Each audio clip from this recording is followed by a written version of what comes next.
Personne n'arrive à l'aéroport en s'attendant à se sentir maladroit, lent ou de place. Et pourtant, il suffit de regarder autour de soi pour remarquer la scène qui se répète sans cesse. Des personnes âgées arrêtées devant les panneaux, tirant des valises trop lourdes, cherchant une chaise libre, consultant leur montre avec gêne. Ce n'est pas seulement de la fatigue, c'est le sentiment permanent que chaque pas peut être une erreur. À un moment donné, la question inévitable surgit.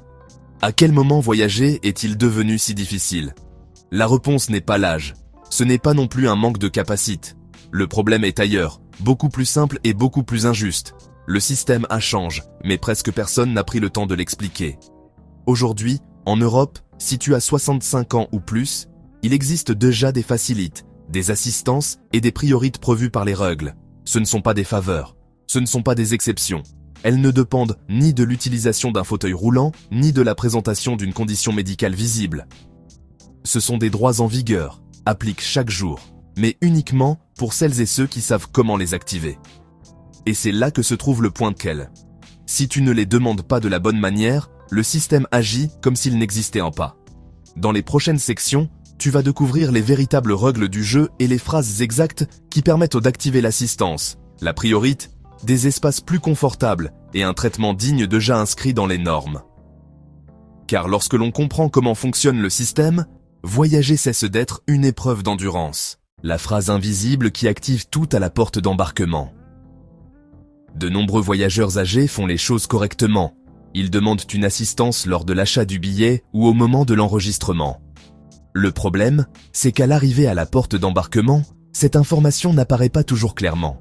Parfois, elle se perd, parfois personne ne la consulte, et parfois, elle est tout simplement ignorée. Le résultat est bien connu. Tu montes dans l'avion comme si rien n'avait été enregistré, sans aide, sans priorité et avec le même stress qu'à l'habitude. Mais il existe une manière simple d'éviter cela. Avant d'embarquer, approche-toi de l'agent de la porte et dis calmement « J'ai une demande d'assistance enregistrée dans ma réservation. Pourriez-vous la confirmer, s'il vous plaît ?» Cette phrase oblige le personnel à vérifier ton dossier. Et s'il existe la moindre assistance associée, embarquement assisté, accompagnement, siège accessible ou aide à la mobilité, elle doit être activée à ce moment-là. Il n'est pas nécessaire de s'expliquer. Il n'est pas nécessaire de se justifier. Il suffit de demander la confirmation de ce qui devrait déjà être pris en compte. Très souvent, cette simple vérification fait la différence entre se sentir pressé ou se sentir pris en charge dès le premier pas. Voyager accompagné devrait être synonyme de calme et de sécurité. Pourtant, dans de nombreux aéroports européens, il est encore fréquent que des personnes âgées soient séparées de leurs accompagnants, précisément dans les moments les plus inconfortables.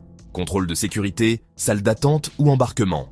Ce que presque personne ne sait, c'est que cela ne devrait plus se produire. Si tu as besoin d'assistance pour des raisons de mobilité, même si tu marches de manière autonome, tu as le droit de rester avec ton accompagnant durant tout le processus, de l'enregistrement jusqu'à l'arrivée à destination. Et cela, peu importe si les réservations sont différentes, les groupes d'embarquement ne coïncident pas, ou si l'enregistrement a été effectué séparément. Ce droit existe même sans fauteuil roulant, et même si la difficulté ne paraît pas grave au premier regard. La réglementation reconnaît que traverser de grands aéroports bruyants et stressants peut représenter un véritable défi pour de nombreuses personnes âgées. Nous voyageons ensemble et j'ai besoin d'une assistance à la mobilité. Pourriez-vous associer mon accompagnant afin qu'il reste avec moi tout au long du parcours ? Avec cette phrase, le personnel peut relier les réservations, attribuer le même groupe d'embarquement et s'assurer que vous ne soyez séparés à aucun moment critique. Tu ne demandes pas une faveur. Tu exerces un droit pensé pour t'apporter de la tranquillité. Pour beaucoup de personnes âgées, le moment le plus difficile du voyage n'est pas le vol, mais l'embarquement. La foule, les sacs qui cognent, le manque d'espace, la précipitation constante et cette impression de devoir aller plus vite que ce que le corps permet. Si tu souffres de douleurs articulaires, si tu as subi une opération, si tu as des problèmes d'équilibre, une fatigue à la marche ou si tu as simplement besoin de plus de temps, cela suffit déjà pour bénéficier de l'embarquement prioritaire. Il n'est pas nécessaire d'utiliser un fauteuil roulant ni de raconter son dossier médical. Les règles reconnaissent que la mobilité n'est pas une question de tout ou rien. Lorsque tu demandes un embarquement assisté, les bénéfices sont immédiats. Tu montes à bord avant la majorité des passagers, tu trouves facilement de la place pour ton bagage cabine, tu t'installes sans bousculade ni pression. Le problème, c'est que personne ne le propose spontanément. C'est pourquoi, lorsque tu t'adresses au personnel, utilise cette phrase claire. Pourriez-vous ajouter la mention d'embarquement assisté à ma réservation ? Cette demande active un marquage interne qui te place dans les premiers groupes et alerte le personnel sur le fait que tu as besoin d'un processus plus attentif. Ce n'est pas un privilège, c'est une mesure de sécurité. Attendre son vol dans un espace calme, sans rien payer. Beaucoup de gens pensent que les espaces silencieux des aéroports sont réservés aux cadres ou aux cartes premium. Pourtant, il existe un autre type de salle, beaucoup moins visible, destinée aux passagers qui ont besoin d'un environnement plus paisible. Les salles calmes ou salles d'accessibilité sont conçues pour réduire le bruit, les stimulations et la fatigue. Elles offrent des sièges plus confortables, un éclairage doux, un accès proche aux toilettes et du personnel formé. Il n'est pas nécessaire d'être en fauteuil roulant pour y accéder. Si tu as déjà demandé une assistance ou un embarquement assisté, tu peux le formuler ainsi. Je voyage avec un embarquement assisté. Puis-je accéder à la salle calme ou d'accessibilité ? Beaucoup de ces espaces sont mal indiqués, ce qui explique qu'ils soient si peu utilisés.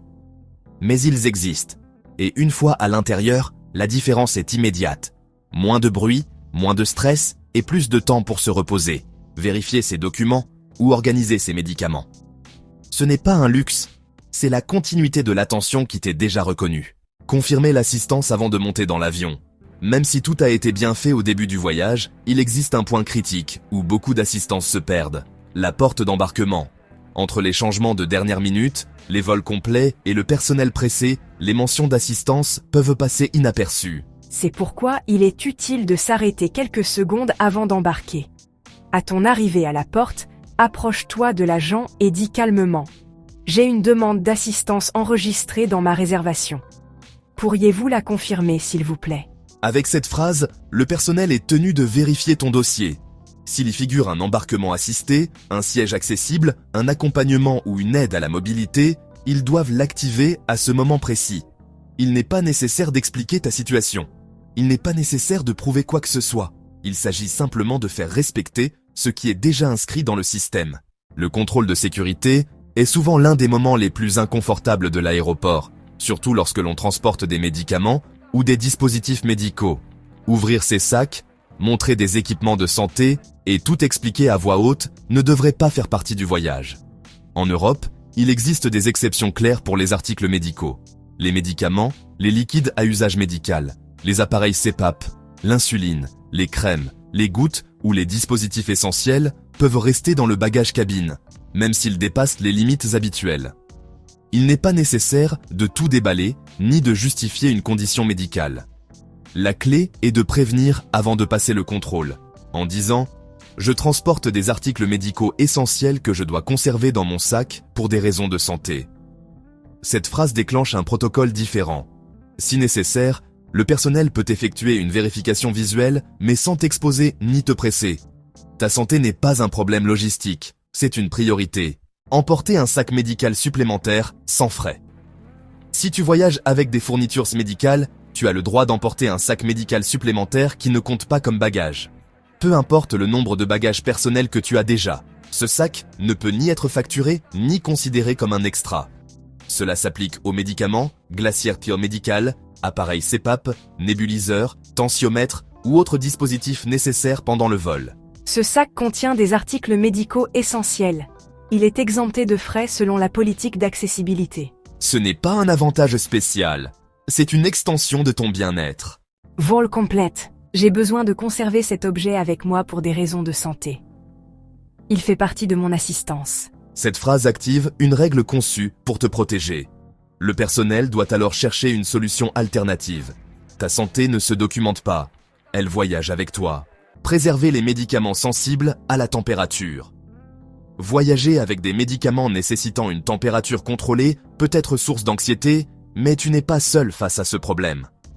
Les compagnies aériennes peuvent t'aider à les conserver correctement en cabine si tu expliques la nécessité. Il n'est pas besoin de classe affaires ni d'autorisation spéciale. Avant le décollage, parle à l'équipage et dis « Ce médicament est sensible à la température et doit être conservé dans des conditions sûres pendant le vol. » Ce n'est pas une faveur, c'est une protection de ton traitement. De nombreuses personnes âgées pensent que pour voyager un peu plus confortablement, il faut payer un supplément. Un siège côté couloir, près des toilettes, ou dans une rangée proche de la porte, semble réservé aux tarifs plus élevés. Mais dès lors qu'il existe un besoin lié à la mobilité ou à la santé, il ne s'agit plus d'une préférence, mais d'un droit. Si tu as des difficultés à marcher sur de longues distances, de la raideur articulaire, des douleurs persistantes, si tu es en période de récupération ou si tu utilises un appui, la compagnie aérienne doit te proposer un siège adapté sans coût supplémentaire. Aucun fauteuil roulant ni certificat médical n'est requis. Tu peux en faire la demande lors de la réservation, à l'enregistrement ou même à l'aéroport. L'important est la façon de le formuler. J'ai besoin d'un siège accessible pour des raisons de mobilité. Pourriez-vous vérifier quelles options sont disponibles ? Cette phrase indique clairement que tu ne demandes pas un confort supplémentaire, mais une adaptation nécessaire. Beaucoup de compagnies conservent ces sièges jusqu'au dernier moment. Même si le système en ligne indique qu'il n'y a plus de disponibilité, cela vaut la peine de demander. Ce n'est pas abuser du système, c'est l'utiliser comme il a été conçu. Après l'achat du billet, les frais commencent à apparaître de tous les côtés. Changements, traitements administratifs, réaffectation, assistance téléphonique. Ce que peu de gens savent, c'est que certaines compagnies aériennes appliquent des exonérations ou des réductions pour les passagers âgés, même si elles ne les annoncent pas publiquement. Elles ne figurent pas sur le site web. Elles n'apparaissent pas dans l'email de confirmation. Et elles ne sont presque jamais proposées spontanément. Pourtant, elles existent. Il faut simplement poser la question. Lorsque tu parles au personnel, utilise une phrase simple et respectueuse. Je comprends qu'il peut exister des exonérations de frais pour les passagers âgés. Pourriez-vous vérifier si cela s'applique à mon cas ? Cette demande ouvre une vérification interne. Parfois, les frais disparaissent. Parfois, ils sont réduits. Ce n'est pas garanti dans tous les cas, mais le droit de demander existe et fait souvent la différence. Tu ne réclames pas. Tu t'informes sur une politique réelle. Commencer le voyage accompagné et le terminer de la même manière. Pour de nombreuses personnes âgées, la tranquillité d'esprit vient du fait de ne pas devoir traverser seul un environnement chaotique. Files d'attente, annonces constantes, changements de porte et pression du temps ne sont pas des détails. Si tu as besoin d'assistance en raison de ton âge ou de ta mobilité, ton accompagnant a le droit de rester avec toi pendant tout le parcours. Contrôle de sécurité, salle d'attente, embarquement et arrivée. Peu importe si vous voyagez avec des réservations séparées ou des groupes d'embarquement différents. Ce droit repose sur le principe de l'assistance continue, mais il est rarement expliqué. C'est pourquoi il est préférable de le préciser dès le départ en disant « Nous voyageons ensemble, et j'ai besoin d'une assistance à la mobilité. Pourriez-vous associer mon accompagnant afin qu'il reste avec moi pendant tout le processus ?» Formulé ainsi, le système peut relier les deux réservations et éviter des séparations inutiles. La tranquillité fait aussi partie du voyage. Se souvenir que la priorité ne se donne pas, elle s'active. Beaucoup d'assistances existent, mais elles ne se manifestent pas d'elles-mêmes.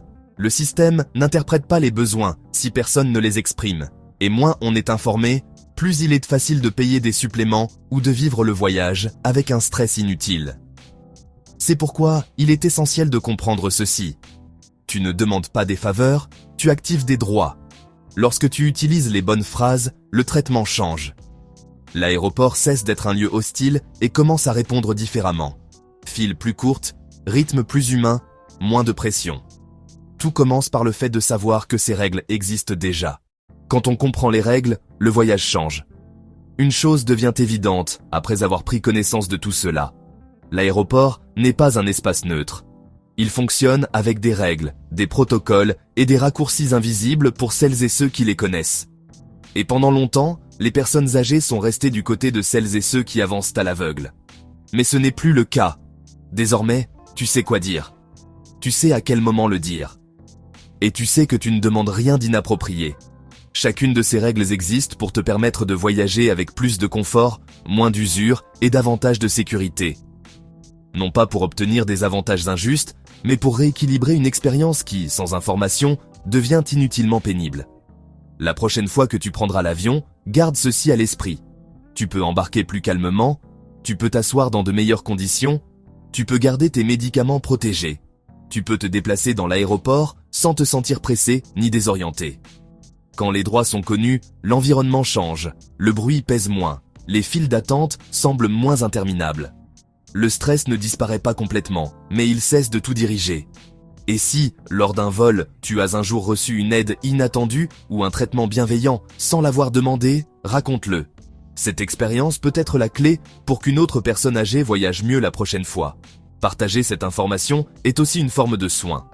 Parfois, une seule phrase, dite au bon moment, transforme tout un parcours. Car lorsque l'on comprend comment fonctionne le système, l'aéroport cesse d'être une bataille et commence à jouer de ton côté.